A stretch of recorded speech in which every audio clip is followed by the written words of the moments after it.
You are all in a very specific point in your life and career. And your job throughout the next 3 to 4 hours that we're going to share together is to figure out specifically which stage that is. And there's 3 of them. The first one's the groove. We all know what the groove feels like. You're rocking and rolling, you're making good sales, everything's going your way at work, you're happy, life is good, you're excited. And then we get to the next stage, rut. We all know what that one feels like too. You know, you're only working about 75, 80%. Not quite all there. You're not trying as hard as you used to. You're not being your best. And then we have the last stage, the grave. Now, as far as I can see, nobody in here is in that stage right now, but you might be headed that way, especially in your career. And your job is to make sure that you get as far away from the grave and that you stay in the groove. That is the philosophy by which I stand on this stage today and speak to you, is that I don't think that I can teach you anything that you don't already know.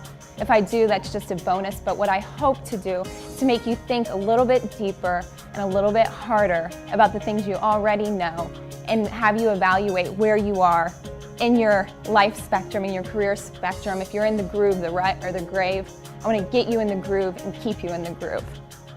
How many of you have been in an argument with somebody and you walk away and about 5 minutes later you think of the best comeback ever?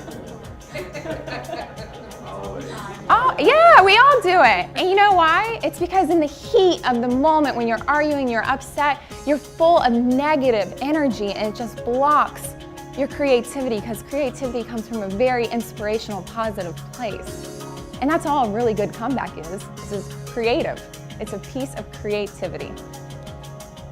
It also reduces productivity. How many of you guys work around somebody who's negative all the time and they're not as productive as you'd like them to be?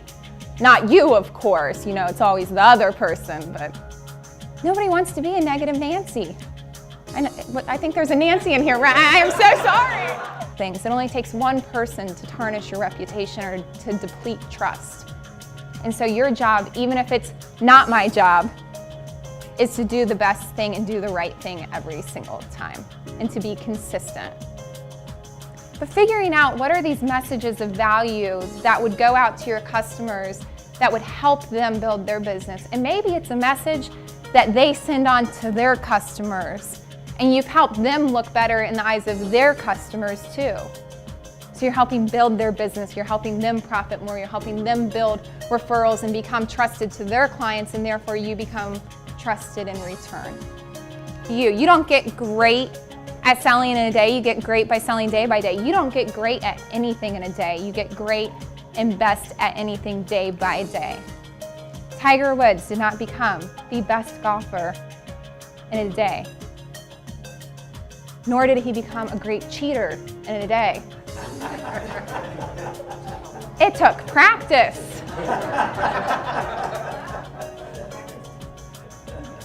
And then you have to just become best.